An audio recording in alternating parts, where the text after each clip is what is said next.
जाही जाऊं राजमय, जहाँ मिले सबन को अन्न। छोट बड़ा सब समवसे, रविदास रहे प्रसन्न। का मथुरा का द्वारका, का काशी हरिद्वार। रविदास खोजा दिलपना, तो मिलिया दिलदार। जो बोले सो निर्भय, सतगुरु रविदास महाराज की जय। सतगुरु स्वामी सर्वनदास महाराज की जय। सही संत रामानंद महाराज की जय। सर्व संत समाज की जय। श्री गुरु रविदास शक्ति, श्री गुरु रविदास शक्ति, श्री गुरु रविदास शक्ति। जय गुरुदेव, जय गुरुदेव। सतनाम।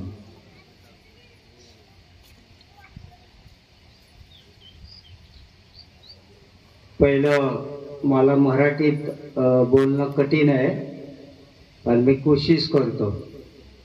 का तर असं सहज मला मराठीत बोलता येते, पण प्रवचन जे आहे की पुरं बाहेर देश दुनियामध्ये हिंदी रट लागलेली असल्याच्या आव्हानं मला मराठीत बोलायला थोडं कठीण होईल, पण लिंक लागली तर बोलतो.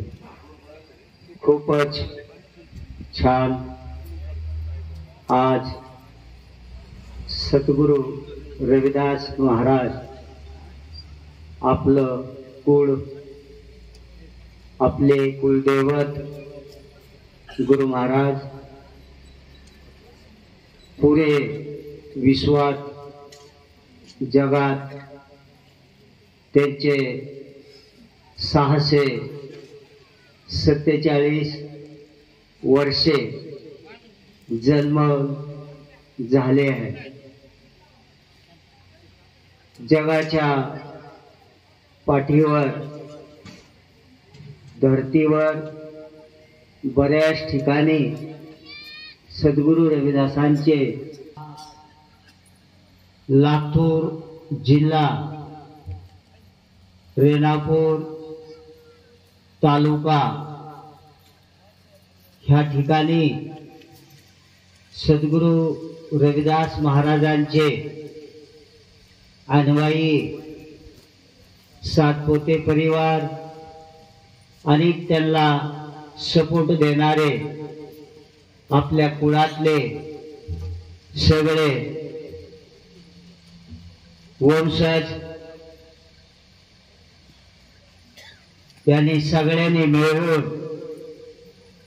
गेल्या 10 वर्षापासून ती जवळपास आमच्या जवळ येतात. देशभरातलं जगभरातलं काम त्यांनी बघितलं. बरेच वर्षापासून त्यांची भावना मनोकामना होती की ह्या ठिकाणी सद्गुरु रविदास महाराजांचं प्रार्थनास्थळ धर्मस्थळ बनावं. लगभग 10 वर्षाच्या नंतर आज मला आनंद झाला. त्यांनी मला बोलवून सद्गुरु महाराजांच्या तस्वीर रथात सजवून फोटोची मिरवणूक काढली. रथात मला बसवून मिरवणूक काढली. खूपच शोभायात्रा बघून मला आनंद झाला.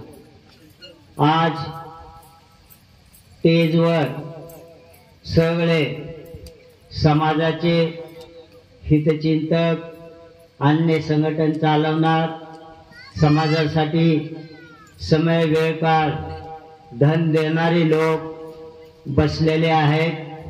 समोर सद्गुरु रविदास महाराजांचे भक्तजन तुम्ही बसलेले आहात. तुम्हाला सगळ्यांना, ह्या मंदिर निर्माण करणाऱ्या पुऱ्या टीमला और मंचपावर स्टेजवर बसलेल्या सगळ्या सदस्यांना मी लाख लाख कोट कोट बधाई देतो। एक तर आज मूर्ती स्थापना झाली, दुसरी गोष्ट सद्गुरू रविदास महाराजांची जयंती साजरी झाली। तर ही कार्यक्रम ह्या ठिकाणी चाललेला आहे। बऱ्याच लोकांचा सन्मान झाला, बऱ्याच लोकांनी काही आपल्याला मार्गदर्शन केलं। तर आज आपण सद्गुरू रविदास महाराजाला समजून घेण्यासाठी ह्या ठिकाणी बसलेले आहेत। सद्गुरू रविदास महाराज परमेश्वराबद्दल, परमात्माबद्दल, आपल्याला जो जीवन भेटलेला आहे जीवनाबद्दल, ह्या जीवनाचा कसा भवसागर पार होईल त्याबद्दल, आणि ईश्वराचा जो मार्ग आहे तर त्या परमेश्वर मार्गाबद्दल त्यांनी समजावण्याचं जे काम केलेलं आहे की धरतीवर संतांमध्ये संत शिरोमणी पदवी कुठल्याही संताला प्राप्त नाहीये। संत शिरोमणी पदवी जगाच्या पाठीवर फक्त एकाच संताला ती पदवी प्राप्त आहे, ती म्हणजे आपले सद्गुरू रविदास महाराज। सद्गुरू रविदास महाराजांनी ज्यावेळेस भक्तीबद्दल ज्यावेळेस आवड निर्माण होती आणि भक्तीसाठी आपलं मन भटकतं, त्या मनाला शांत करण्यासाठी ईश्वर आणि परमात्माचं खोज करायला माणसाला लागतं। आणि ज्यावेळेस मनुष्य त्याची खोज करतो तर तो खोज करत असताना त्यावेळेस सद्गुरू रविदास महाराजाला खोज करत असताना ज्ञान प्राप्त झालं। ज्ञान खूप जरुरी जीवनामध्ये आहे। अगर आपल्याला ज्ञान नसेल, जर आपल्याकडे लाखो करोडो रुपये असतील, नाना प्रकारची सुविधा असेल, पण ह्या मंदिरात, शरीर हे आपलं मंदिर आहे, ह्या मंदिरात बसलेला आत्मा जो आहे तो म्हणजे परमात्मा आहे आणि त्याच्याशी नाचवणारा आपलं मन आहे। तर मन एक चांगलं होण्यासाठी सद्गुरू रविदासाने मंत्र दिला, मन चंगा तो कठोठी में गंगा। अगर आपलं मन चांगलं जर असेल तरच आपण उदाहरणार्थ जीवनाचे सगळे लाभ आपण चांगले घेऊ शकतो। अगर मन आपलं शैतान जर असलं तर आपण शैतानी कर्मचा लाभ घेऊ शकतो। म्हणून सद्गुरू रविदास महाराजांनी आपल्याला सांगण्याचा प्रयत्न केला की आपण बाहेर खोज करतो परमात्माची, तर बाहेर काही नाहीये। बाहेर म्हणजे ब्रह्मांडाची ऊर्जा, शक्ती, हे 5 तत्व आहेत। 5 तत्व या अखंड विश्वामध्ये आहेत आणि अखंड विश्वातले 5 तत्व ह्या साऱ्या जीवाला तारल्या जातात। व हे अखंड विश्वाची जी शक्ती आहे, ह्या शक्तीला सद्गुरू रविदासजीने ज्यावेळेस समजून घेतलं तर त्यांनी त्या ठिकाणी सांगितलं, ज्यावेळेस ते खोजत होते परमात्माच्या शक्तीला, तर त्यावेळेस गुरु रविदास महाराजांनी खोजत असताना त्यावेळेस त्यांना असं काही प्राप्त झालेलं नाही। मग ईश्वर परमात्मा नावानं त्याने नाना प्रकारची भक्ती केली, नाना प्रकारचे वेद पुराण वाचले, नाना प्रकारचे तीर्थस्थान बघितले। त्यावेळेस त्यांना वाटलं की ह्याच्यामध्ये परमेश्वर नाही, म्हणून त्यांनी सांगितलं गेलं का मथुरा, का द्वारका, का काशी हरिद्वार, रविदास खोज दिल अपना तो मिलिया दिलदार। परमात्मा काशी, मथुरा, द्वारका, हरिद्वार मध्ये नाहीये, मग परमात्मा आपल्या आतमध्ये आहे। ते तर खोज करायला सद्गुरू रविदास महाराजांनी पुऱ्या संसारच्या लोकांना, जीवाला सांगितलेला आहे। आज आपण सद्गुरू रविदास महाराजांचा वारसा का पुढे वाढवतो, तर केवळ आपण रविदास वंशचे लोक आहे आणि आपला अधिकार आहे, आपल्याला हे कार्य केलं पाहिजे. का तर सद्गुरू रविदास महाराज आपले कुलदेवत विष्टदेवत, आपल्या कुळाचा दोन्ही कुळाचा उद्धार त्यांच्या अवघानं झालेला आहे. तर सद्गुरू रविदास महाराजांनी ज्यावेळेस आपल्या दोन्ही कुळाचा उद्धार केला, म्हणून आपल्याला ह्यांच्या विचाराला वारसाला पुढे वाढवणं हा पहिला धर्म आपला आहे. आता ह्या पुढे संत म्हणलं किंवा भक्तीचा मार्ग म्हणलं तर अनेक जाती अनेक धर्माचे लोक आपल्या संग जुळल्या जातात. तर त्यांचं काम गुरु रविदास महाराजांनी जसं ज्ञानाचा खजाना वाटल्या गेला तर तो ज्ञान प्राप्त करणं अनेक धर्म जातीच्या लोकांचं कर्तव्य बनतं. सद्गुरू रविदासांचं ज्ञान धारण करून आपलं जीवन भवसागर पार करणं आनंदाच्या रूपात आपण केलं पाहिजे. म्हणून सद्गुरू रविदास महाराज ज्या वेळेस संसारमध्ये हे सगळा निचूड काढला त्यावेळेस त्यांना भक्तीमध्ये ही समजून आलं की जी आम्ही ईश्वर हा नावाचा प्रकार, परमेश्वर या नावाचा प्रकार, ज्या परमेश्वराला आम्ही पूजतो ते परमेश्वर म्हणजे सत्य नाही आहे. म्हणून सद्गुरू रविदासाने सांगण्याचं काम केलं. रविदास ब्राह्मण मत पूजिये जो होवे गुणहीन, पूजिये चरण चंडाल के जो होवे गुण प्रवीण. सद्गुरू रविदास महाराज आज ह्या ठिकाणी ह्या दोह्यातनं आपल्याला उपदेश देतात की जी व्यवस्था हजारो वर्षापासून आपण पूजत आलो त्या व्यवस्थापासून आपली खूप मोठी नुकसान झालेली आहे. त्या व्यवस्थापासून ईश्वर परमात्मा आपल्याला प्राप्त झालेला नाही. म्हणून बऱ्याच काही विद्वानांचं म्हणलं येतं देव नाही, देव नाही. बऱ्याच साधू संतांनी बी सांगण्याचा प्रयत्न केलेला आहे. ईश्वर नाही हे कोणता नाहीये.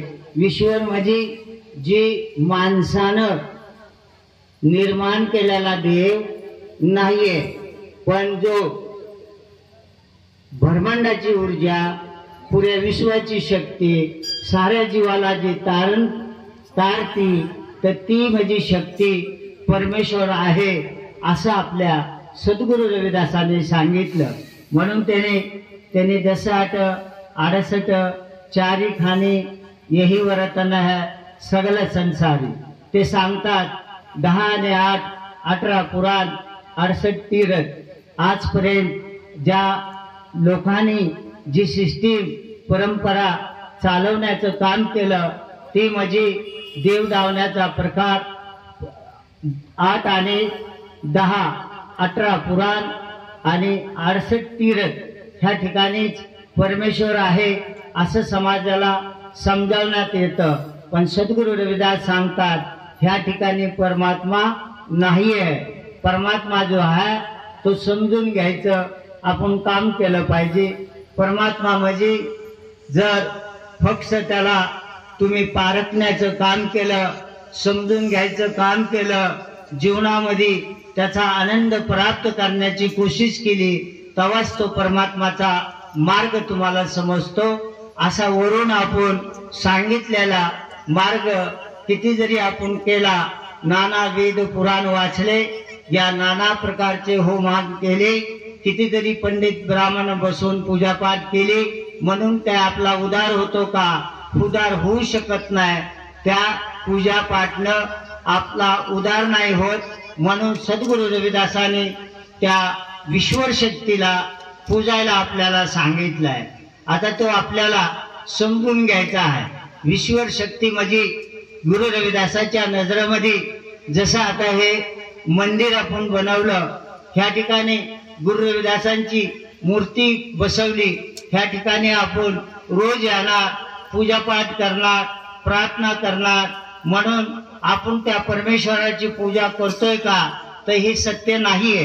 ही फक्त आपल्याला एकत्र आणण्यासाठी सद्गुरू रविदास महाराजाचं ज्ञान आणि ज्ञानाचा खजाना त्यांच्या ह्या दरबारात येऊन आपल्याला समजून घ्यायचा आहे. आणि ज्ञान धारण झाल्याच्या नंतर म्हणजे आपण त्या ज्ञानाची पूजा करायची आहे. आपण जर अख्खे जीवन आपलं जर आपण मंदिरात येऊन मूर्तीचं पूजात राहिलो तर आपल्याला काही त्याच्यापासून लाभ भेटणार नाही. ज्या वस्तूपासून लाभ भेटतं त्याच्यावर आपलं लक्ष पाहिजे, त्याला आपण समजून घेतलं पाहिजे, त्या चीजला धारण जीवनात केलं पाहिजे, म्हणजे आपला उद्धार होतो. उदाहरण, आज आपण गुरु रविदासांच्या मूर्तीची स्थापना केली. हे आपल्याला ज्ञानाचं केंद्र आहे. ह्यांची वाणी ह्या ठिकाणाहून आपल्याला ऐकायला भेटेल व ऐकायला भेटल्याच्या नंतर वाणीमधून आपल्याला संदेश उपदेश आपल्या जन्माबद्दल जीवनाबद्दल जर ऐकायला भेटला तर तो आपल्या जीवनात उतरल आणि मग आपलं कल्याण होईल. अगर आपण ते काम नाही केलं, नुसतं येऊन मूर्तीचं जर साफसफाई करून अगर वरूनच अगरबत्ती ज्योत हार आणि सफाई करून नुसतं तोंडातनं बडबडत राहिलो म्हणून ते ज्ञान प्राप्त होईल असं नाहीये. तुम्हाला ह्याच्या पुढे जायचे. जसं मूर्ती ही तुमच्यासाठी लेकराला ज्यावेळेस पहिल्यांदा आपण शाळेत पाठवतो त्यावेळेस त्याच्या पुस्तकामध्ये अक्षराच्या पहिलं एक चित्र असतं आणि चित्र बघून नंतर ते अक्षर त्या लेकराला सांगितलं जातं आणि अक्षर त्या चित्राच्या आव्हानं अक्षर त्या लेकराच्या बुद्धीत जातं आणि मग त्या बुद्धिबळाच्या आधारावर नंतर त्याला प्राप्त झाल्याच्या नंतर तो लेकरू पुढं त्याला चित्राची जरूरत पडत नाहीये. तसं पुढं ते अक्षराच्या आधारे पूर्ण जीवनाचं शिक्षण घेतं. तसं आपल्यासाठी पहिल्या टप्प्यात मंदिर मूर्ती ही पूजाला ह्याच्यासाठी आहे की ज्या घरात आपण राहतो सदैव घराचं चिंतन, सदैव आपल्या परिवारासाठी जे आपलं सदैव तिथंच आपलं मन घुटमळतं. मग जसं आपण ह्या प्रार्थना स्थळात आलो तर काहीतरी आतमधून शरीरातनं तरंग निर्माण होतात आणि ते तरंग म्हणजे की आपल्याला ते भाव ज्यावेळेस तयार होतो तेव्हा आपलं चिंतन त्या बाजूला ज्ञानाकडे जातं. म्हणून आपलं ज्ञान धारण जर केलं तर आपला उद्धार होतो. मूर्ती ही पहिला टप्पा तुमचं दर्शन केंद्र आहे आणि सद्गुरु रविदासाची अमृतवाणी तुमचा जीवनाचा भवसागर पार करणारा हा ज्ञानाचा भंडारा खजाना आहे. आपण गुरु रविदासाच्या मूर्तीतच लटकून नाही राहायचं. गुरु रविदासाने दिलेलं ज्ञान धारण करायचं, तेव्हा आपला उद्धार होऊ शकतं. म्हणून बरेच लोक आहेत की विद्वानाचं म्हणणं आहे काय तुम्ही मंदिर बांधता, काय तुम्ही मूर्ती बसवता आणि काय तुम्ही मनोवादी परंपरा चालवता, असे बरेच विद्वान आपले लोक बोलतात आपल्याला. पण मला विद्वानाला बी सांगायचंय, जर मनुष्य भक्तीशिवाय मन पाणी जसं शरीर आहे, शरीर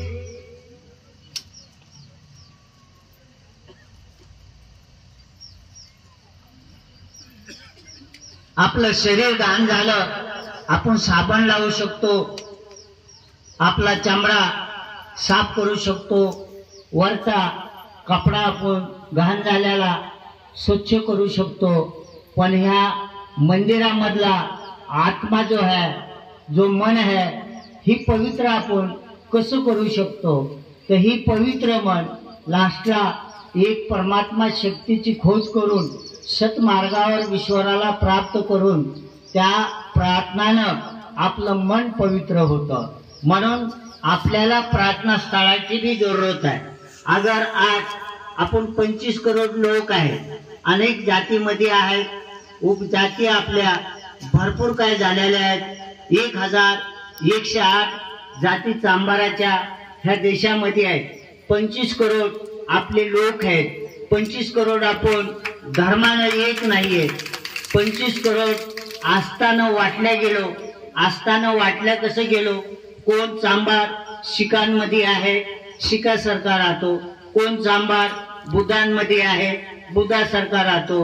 कोण चांबार लिंगायत सारखा आहे, लिंगायत सारखा राहतो, लिंगायत मध्ये आहे.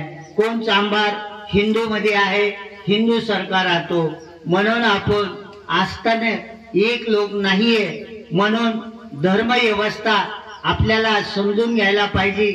धर्म व्यवस्था परमेश्वराचा नेम म्हणजे धर्म एकच आहे की ह्या संसारावर सगळे जीव हे सिस्टीम विश्वर आज नाही निर्माण केलेलं, लाखो वर्षापासून हा संसार चालू आलेला आहे। लाखो वर्षापासून हे जीव निर्माण होऊ लागलेले आहेत। मग लाखो वर्षापासून ह्याला जो निर्माण करतो, जो नष्ट करतो तो म्हणजे परमात्मा।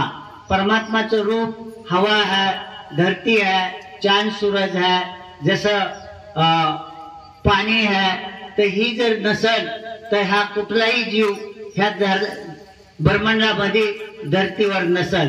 म्हणून परमात्मा शक्ती ती बाजू आहे आणि म्हणून ह्या शक्तीला समजलं सद्गुरु रविदासानं ज्यावेळेस समजून घेतलं त्यावेळेस त्याने समजावण्याचा प्रयत्न केला की बाबा भक्ती बिना आपला उद्धार होऊ शकत नाही आणि असताना जर आपण भटकले असाल तर सद्गुरु रविदासाने ज्या वेळेस सगळ्या धर्माचं निचोड काढला त्यावेळेस तिथं त्याने बघितलं की हे आमचा उद्धार ह्या पूजानं कधीच होणार नाही। आमचा उद्धार अशी भक्ती करून कधीच होणार नाही। मग आमचा उद्धार कसा होईल अशा पद्धतीनं सद्गुरु रविदासानं ह्या सगळ्या पहिले तो नाना प्रकारचे वेद पुराण त्यांनी वाचल्यानंतर त्यांना हे समजलं की ह्याच्यामध्ये मला परमेश्वराला समजून घेणं किंवा परमेश्वर ह्याच्यात आहे आणि त्यातनं मी परमेश्वर प्राप्त करणं ही काय मला ह्या वस्तूत दिसत नाही। म्हणून त्याने नाना वेद पुराण 34 अक्षर माई वेद पुराणला ठोकर मारली आणि त्यांनी स्वतः 34 अक्षर निर्माण केले आणि त्या अक्षरामध्ये विश्वराचं गुण गायलं, परमेश्वराचं गुण गायलं। म्हणजे त्या अमृतवाणीमध्ये तुम्हाला कर्मकांड नाहीये, अंधश्रद्धा नाहीये, मूर्तीपूजा बी नाहीये। गुरु रविदासांच्या वाणीमध्ये हे सगळ्याला विरोध केलेला आहे। पण गुरु रविदासाला जर आपल्याला युगोयुग बघायचं असेल तर नुसतं मोकळ्या हव्यामध्ये गुरु रविदास आपण समजू शकत नाही। म्हणून आज आपल्याला गुरु रविदास महाराजांचे विचार धारण करण्यासाठी आपल्याला हे प्रार्थना स्थळ बनवले पाहिजे आणि प्रार्थना स्थळ बनवून ह्या ठिकाणावरनं संत महापुरुषांनी सत्यज्ञान संसारामध्ये संपूर्ण विश्वाला, जगाला, मानव जीवाला वाटण्याचं काम केलं पाहिजे। का तर गुरु रविदास महाराजांचं ज्ञान हे सगळ्या जीवांसाठी आहे। केवळ आपल्या जातीत जन्मले म्हणून ते आपल्यासाठीच नाहीये। का तर आपण लोकांनी अजून गुरु रविदासाला समजूनच घेतलं नाही तर गुरु रविदासाचं ज्ञान कधी आम्हाला त्याचं लाभ भेटल। तर आपण समजून नाही घेतलं, ज्यांनी समजून घेतलं त्यांचा भवसागर पार झाला। आज ते तरले। आज संसारात जोपर्यंत चांद सूरज राहील तोपर्यंत त्यांच्या शिष्य गणाचं नाव राहील। का तर मीराबाई ही राजपूत होती, मीराबाई चांभार नव्हती, राजपूत असून सध्या मीराबाईंनी गुरु रविदासांकडनं दीक्षा घेतली आणि त्या विचारावर राजपुताचे राणीचा दर्जा संत रूपात झाला। तीही गुरु रविदास महाराजांची त्यांच्यावर कृपा झाली। असेच गुरु नानकांनी पण गुरु नानक महाराजाने गुरु रविदास महाराजांना गुरुचं रूप बघितलं आणि गुरु नानकाने गुरु रविदास महाराजांचे गुरुलिपीवाणी घेऊन पुरं तिकडं देश खूप मोठा होता आपला, त्या देशात त्यावेळेस इराण पर्यंत प्रचार केला आणि त्या ठिकाणी त्या पहिल्या गुरुपासून 10व्या गुरुपर्यंत प्रचार झाला आणि म्हणून त्या विचारावर त्यांचा धर्म निर्माण झाला। तसेच गुरु रविदासांची वाणी 52 राजे मीराबाईंनी आणि मीराबाईच्या सासऱ्याने त्यांना राजगुरु बनवलं होतं। त्या राजाचे ते राजगुरु होते। असे 52 राजे सद्गुरु रविदास महाराजांचे शिष्य झालेले होते। कारण की गुरु रविदासाचं ज्ञान आपल्या मानव जीवासाठी खूपच महत्वपूर्ण होतं। म्हणून ह्या महापुरुषाने ज्ञान प्राप्त करून ते तरल्या गेले. आज आपण धर्म म्हणलं की लोकांच्या डोक्यात एकदम झटका लागतो. धर्म म्हणजे वजन नाहीये, धर्म म्हणजे संस्कार आहेत, धर्म म्हणजे विचार आहे, धर्म म्हणजे जीवन जे भेटलं त्याला ज्ञानाची जरूरत आहे. जी काय हे जीवासाठी हे पूर्ण ज्ञानाचा भंडारा संतांच्या आधी नसतो. जसं जो बुद्ध पैदा झाले त्याच्या आधी बुद्ध विचारधारा नव्हती. बुद्ध पैदा झाले, भगवान बुद्धाने त्या व्यवस्थाला बघितलं की बाबा ह्या व्यवस्थाला पूजून एक तर अपमानित केल्या जातं आणि ह्याच्यापासून काही फायदा नाही. म्हणून भगवान बुद्धाने ज्यावेळेस ज्ञान प्राप्त झाल्यास आपले विचार मानवाला वाटल्याच्या नंतर त्यांचे फालोवर तयार झाले आणि ज्याला धारण केलं त्याच्या विचाराला मानू लागले त्याला धर्म म्हणतात. त्याच्यानंतर महावीर बुद्धांच्या आधी 12 वर्षे ह्या हिंदू धर्मातनं हिंदू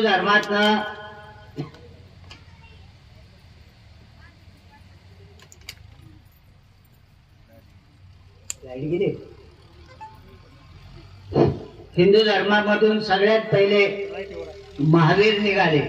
कशासाठी निघाले असते? अगर सगळ्याला जर समान भाईचारा विचार भेटले असते तर विरोध तिथं नसणार आहे. समानताची भाईचाऱ्याचा तिथं विचार नव्हता. काही जणांवर अन्याय होता, काही जणांवर भेदभाव होत होता. म्हणून त्या ठिकाणी त्या महापुरुषाला जी ज्ञानी महापुरुष पैदा झाले त्या ज्ञान व्यवस्थाला प्राप्त केलं. म्हणून त्या ज्ञान व्यवस्थाच्या आधारे त्या ज्ञानाला सोडून त्याने आपल्या विचाराला जोडण्याचं काम केलं. तसे कुठलाही संत ज्याच्या नावानं धर्म चालतं, जसे येशू मसीह आहेत, मोहम्मद पैगंबर आहेत, जसे महावीर आहेत, बुद्ध आहेत, बसवेश्वर आहेत, गुरु नानक आहेत, हे पहिले यांचे धर्म नाही. पहिले हे जन्माला आले, पहिल्यांदा यांनी सगळी व्यवस्था समजून घेतली आणि त्या ठिकाणी मानवाला माणसासारखं नाही बघितलं. म्हणून त्यांनी आपले विचार द्यायला सुरू केलं की बाबा रे, ह्याच्यापासून तुमचा फायदा नाहीये, ह्या विचाराला मानून तुमची नुकसान आहे. त्याच्यानंतर त्या फालोवराने मानलं म्हणजे त्या विचाराचा प्रचार झाला, फालोवर तयार झाले, मानू लागले. म्हणून त्यांची पहिचान आणि ओळख निर्माण झाली. त्याला म्हणतात धर्म. का? तुमच्या कुळात मोठे मोठे राजे महाराजे साधू संत विश्वामध्ये सगळ्यात उंच टोकाचं ज्ञान देणारे तुमचे कुलदेवता आहेत, तर तुम्हाला त्याला मानलं नाही पाहिजे का? तुम्ही सत्संगात बसलेले आहेत, सत्संगात अन्य जाती अन्य समाजाचे लोक बी येतात, पण केवळ ज्ञान सगळ्यांनी घ्यावं. पण काही वारसा, जसं तुम्ही बाळाला आपल्या घरात परिवाराला लहानाचं मोठं करता, तसं आज सद्गुरू रविदास महाराजांच्या धार्मिक विचाराला परंपराला सांभाळणं म्हणजे आपण त्यांच्या अन्वयी त्यांच्या कुळात जन्मलेले जे रविदास कुळाचे वंशचे लोक ह्यांचं कर्तव्य पहिलं बनतं. सांभाळलं आपण गुरु रविदासाच्या विचाराला पाहिजे का नाही?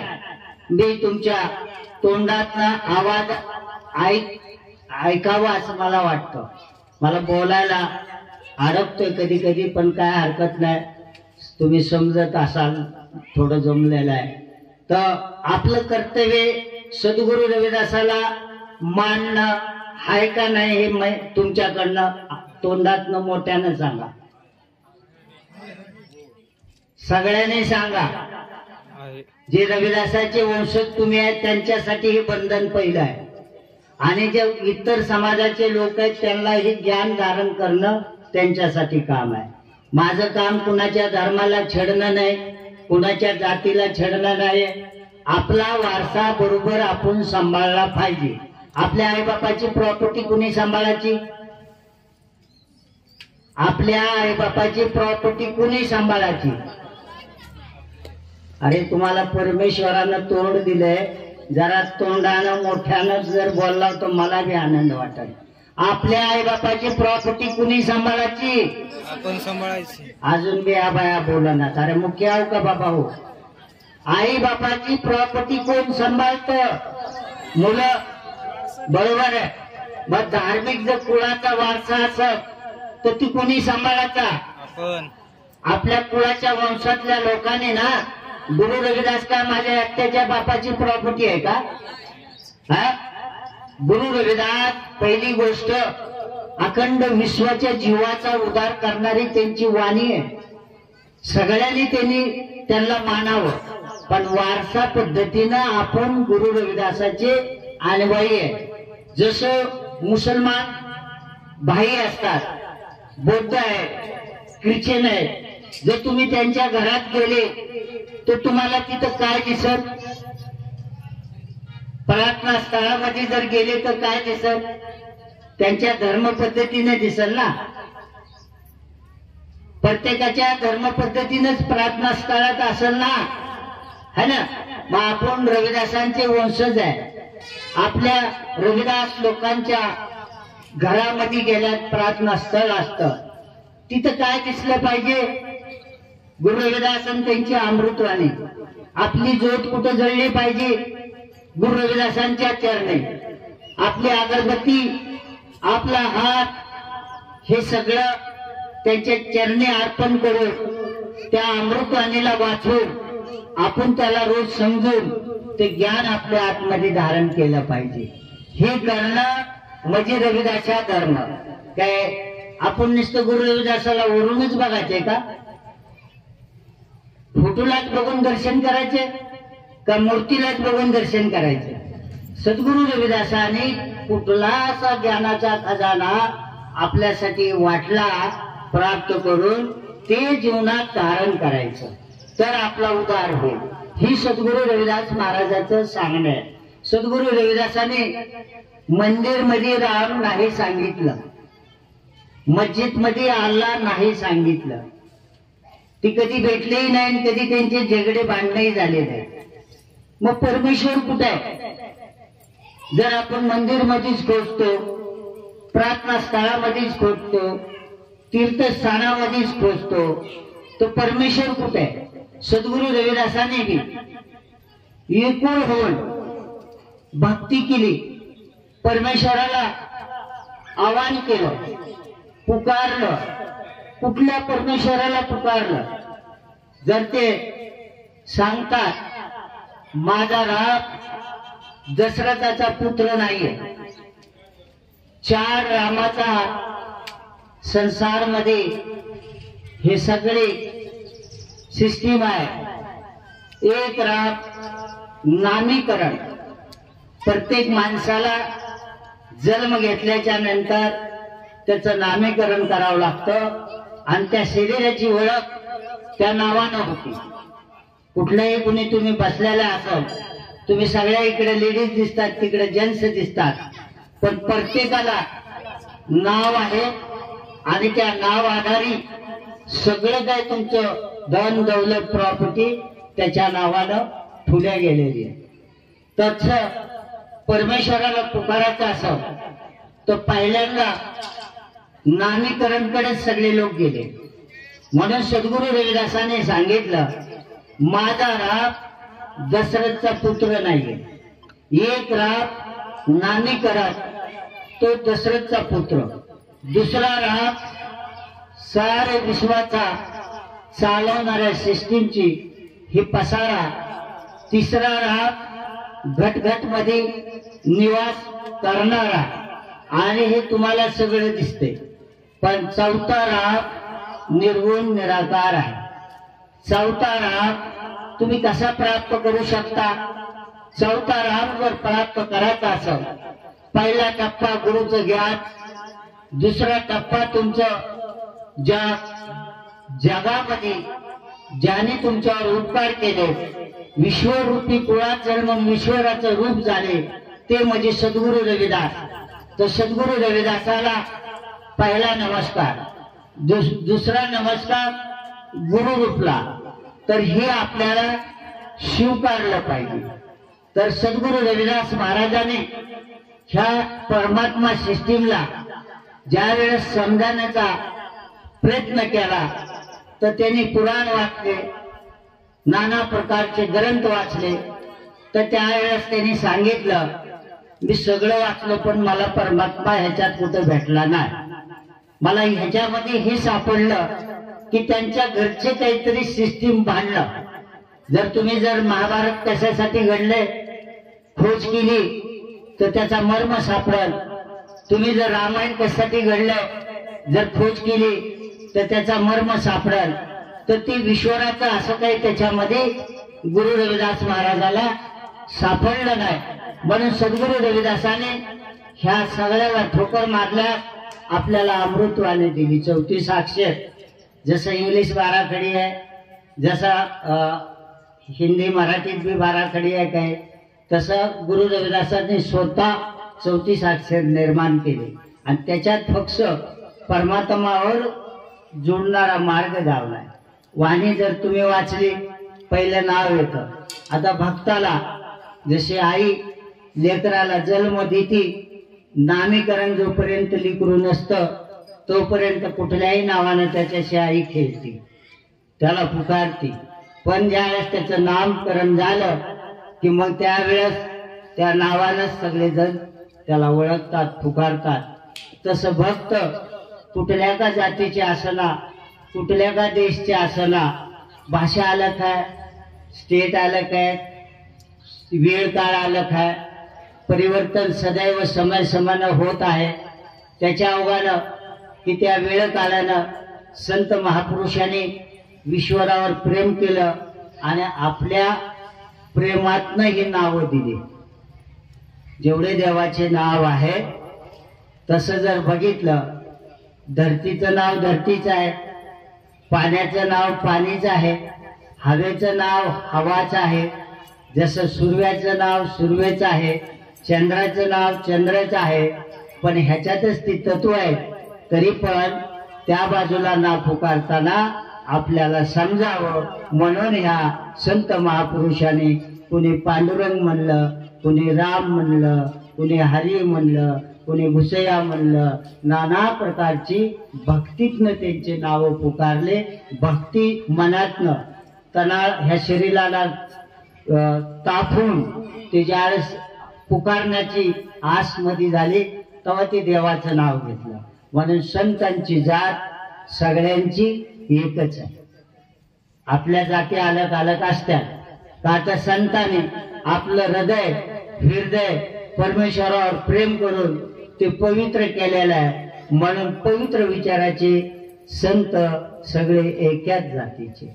सद्गुरु रविदास महाराज आपल्याला ह्याच्यातनं बाहेर काढायचा प्रयत्न करतात की ह्या पूजापाठामध्ये आपलं खूप मोठं नुकसान झालेलं आहे. तर नुकसान कसं, गुरु रविदास सांगतात, तुमच्याकडनं खरं जर तुम्ही बुद्धीचा वापर केला तर तुम्हाला आताही समजेल. तुमच्याकडनं पाण्यानं काही मागितलंय का, हवानं काही मागितलंय का, धरतीनं काय मागितलंय का, चांद सूरजनं काय मागितलंय का. मग जर परमेश्वर आहे त्या ऊर्जानं तुमच्याकडनं काही मागितलंच नाही तर आपण माणसानं निर्माण केलेल्या देवाच्या मागं लागलोय आणि जसं सांगितलं तसं ती कर्मकांडानुसार पूजा करावी. बरंच नुकसान आपल्या समाजाचं आहे. जेवढ्या दलित महिला आहेत आत्ता तिथं येता येता ते थोडं मी ऐकलं. आपण कुठल्या ह्याच्यात चाललोय, काही परंपरा आहे, काही सिस्टीम आहे. तुमची धार्मिक सिस्टीम तुम्हाला सांभाळावं लागेल, दुसरे कुणी सांभाळणार नाही. जर तुमची धार्मिक सिस्टीम बिघडत असेल तर त्याला अजून आनंद आहे. तर तुमची धार्मिक सिस्टीमचं उदाहरण देतो. आज आपण मस्जिद मध्ये एखादा दुसरी तस्वीर किंवा मूर्ती बसवू शकतो का? उत्तर तुम्ही द्या. बसवू शकतो का? नाही ना, है ना. मग पण ती बी मानवच आहे, ती बी त्यांच्या परंपराला गुरुनं सांगितलेलं मानतात. आपलं कर्तव्य नाही त्यांच्या परंपराला छेडणं, ते करतात करू द्यायचं. तसं रविदासा लोकांनी हजारो वर्षापासून आपण अनेक परंपराच्या सिस्टीमची पूजा पाठ केली, पण आपला उद्धार झाला का? नाही झाला, भटकत राहिलो. म्हणून सद्गुरु रविदासांनी आपल्याला पूजाबद्दल सांगितलंय. पहिली गोष्ट ते सांगतात, रविदास ब्राह्मण मत पूजी जो हुवे गुणहीन, पूजी हे चरण चंडाल के जो हुवे गुण परवीन. गुरु रविदास सांगतात की जो पूजा करायची आहे की ही ब्राह्मण सिस्टीम जी आहे व्यवस्था ही पूजू नका म्हणले. ह्याच्यापासून खूप मोठं नुकसान झालं. ती कसं झालं तर त्यांनी काय सांगितलं, उदाहरण आहे, कधी तुम्ही बामणीन बाईला जोगवा मागितल्याला बघितलाय का? कधी बामणीन बाईला झिपऱ्या सोडून नाचल्याला बघितलंय का? बघितलंय. ब्राह्मण बाईला, बनियाला, ह्या जसे जैनाच्या लोकांना, भले ह्या दलित बायांमध्ये आदिवासी बायामध्येच देवी येते. त्याची नुकसान किती मोठी आहे तुम्ही कधी बघितलं का? ज्ञान नसल्याच्या कारण ते भोगावं लागतं आपल्याला. आपलं धन कुठं डायव्हर्ट केलं की डोक्यात बुद्धीत घुसळलं की बघ देवाचं ही जर तू पूजा नाही केली तर तुझं वाटोळं झालं बघ. आता त्या भीतीनं ते आपलं धन कुठं घालतं? मला सांगा, एखादं जागरण गोंधळ करणं 1 लाख रुपये ना, है ना? एखादं परडी उजवणं 25-30 गेले ना. ही आपलं धन देव नावानं, ईश्वर नावानं डायव्हर्ट झालं आणि आपण आपलं कमवल्यानं जे असतं, हा पैसा कुठं लागला पाहिजे? हा आपल्या परिवारावर, लेकरा बाळावर लागला पाहिजे. मुलाबाळाला शिक्षण चांगलं द्यावं, टायमाला फी त्याची भरावी, त्याला कपडा चांगला द्यावा, दप्तर द्यावं, त्याला आपण एखादं खाऊ चांगलं घालावं तंदुरुस्त राहण्यासाठी. पण आपण धन डायव्हर्ट कुठं केलं? देऊन की देवपूजा केली. त्या पूजामध्ये जर तुमचे 1 लाखच वर्षाला तुमचे उत्पन्न असेल आणि जर तुम्ही 12 महिने आणि नाना प्रकारचे किंवा आणि कर्मकांड करून जर 50,000 जर तुम्ही खर्च धार्मिक कार्यावर, ठग व्यवस्थावर करत असाल तर कशाला तुमच्या घराचा उद्धार होते? 10वीच्या तुमचं लेकरू 10वीत तक जाणार नाही का? तर तुमच्यापाशी त्याला शिकवायला जो होतं ते धन तुम्ही डायव्हर्ट केले, ईश्वर नावानं कर्मकांड अंधश्रद्धेवर खर्च केले. तर गुरु रविदास सांगतात, ह्या पूजानं तुमचं कधीच भलं होणार नाही.